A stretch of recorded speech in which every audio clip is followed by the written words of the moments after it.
Much. Senator Cassidy. Thank you all. Dr. Kessler and Fauci, y'all are generous in your comments of the previous administration's effort without specifically saying them, so thank you for that. I have to admit the chairwoman's opening comments would have imagined that Operation Warp Speed was a Biden administration initiative. Obviously it was not. But all due credit to the current administration, they're making great strides. I appreciate that.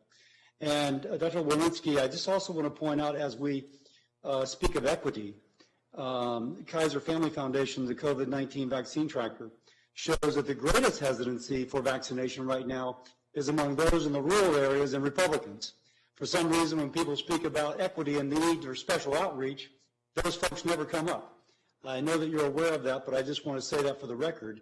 Frank Lentz just recently did a survey group and found that if you present them with facts over and over again, they will be persuaded, but they need to be spoken of by trusted folks. Someone mentioned that earlier, just to say that.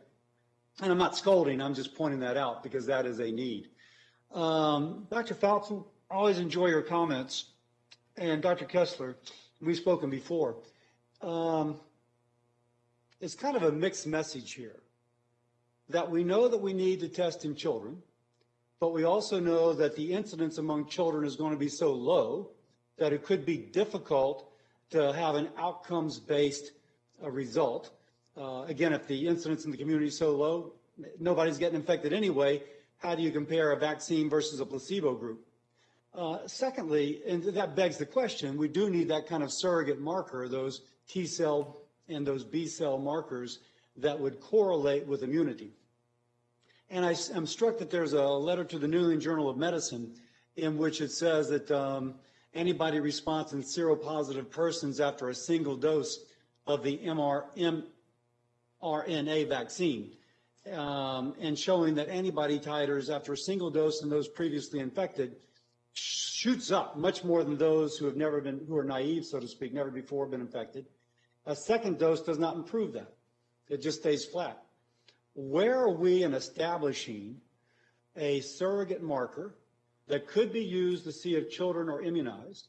Related to that, where are we in establishing that if you've been previously infected, granted variants are a wild card, but if we have a shortage of vaccine worldwide, it would be very important in Asia and Africa, Mexico, to know that if someone was previously infected, at the most, they would need one more dose of vaccine. It seems like we are being fairly conservative about this. When will we have some answers? And I'm not scolding, I'm just asking. Dr. Fauci? Thank you for that question, Senator Cassidy. You make a very good point, and we will get what you're referring to is a correlate of immunity, this surrogate marker. And right now we're collecting data from the trials that we did in adults in which we clearly showed a high degree of efficacy that is associated with a very high degree of neutralizing antibodies, measuring also T-cell responses, but mostly neutralizing antibodies.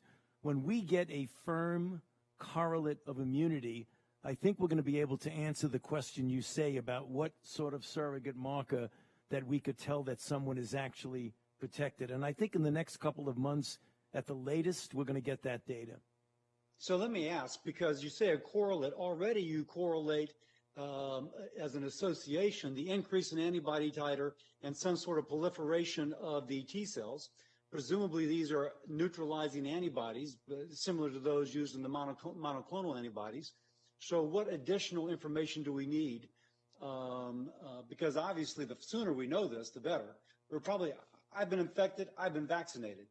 I really don't think I needed the vaccine, but my wife told me not to come home unless I took it. Yeah. So I guess the question is, but we could have given that vaccine to somebody else. Yeah. Yeah. So when do we think we'll have it, and what's going to be in addition to that which we already know? Again, another very good question, Senator Cassidy. In the long run, the real proof of the pudding is when the level of antibody goes down below a certain level.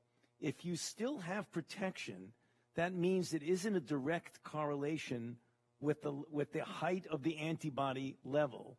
We know that's now not necessarily true, though. If I may, and in all due respect, what you really want to know is if there's anamnestic memory, as if you're re-exposed to the vaccine. Right.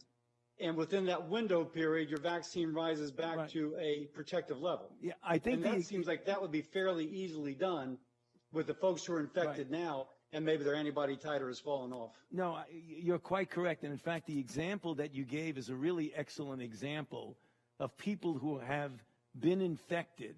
And even if you look at them and they don't have necessarily a very high level of antibodies multiple months later, when you vaccinate them, their level goes up 100-fold as opposed to 10-fold. It's just extraordinary, which means they have many more competent memory B cells than they do have level of circulating antibody. But that is what always happens. I guess I'm asking, since we know that's the case, and you already see evidence of it, it does seem like there's a great hesitancy to admit, if you will, that this could be protective when we know the same thing is true of other viruses, that your antibody titer falling to zero does not mean that you are not protected. Right. Your memory B cells will quickly proliferate. Right. And again, this has such implications for how we use our vaccine now. Yeah. If you could answer this, then I'll yield back because I'm over time. No, yet again, you're making good points, Senator Cassidy, but since this is a virus for which we don't have previous experience, it's a bit risky to make a direct extrapolation, for example, to influenza or others. It is certainly conceivable that it will match what we've seen with other viruses, but we don't know that as a definite scientific fact yet. Okay, I yield back. Thank you. Thank you, Senator Cassidy. Senator Hassan. Well, thank you, Madam Chair.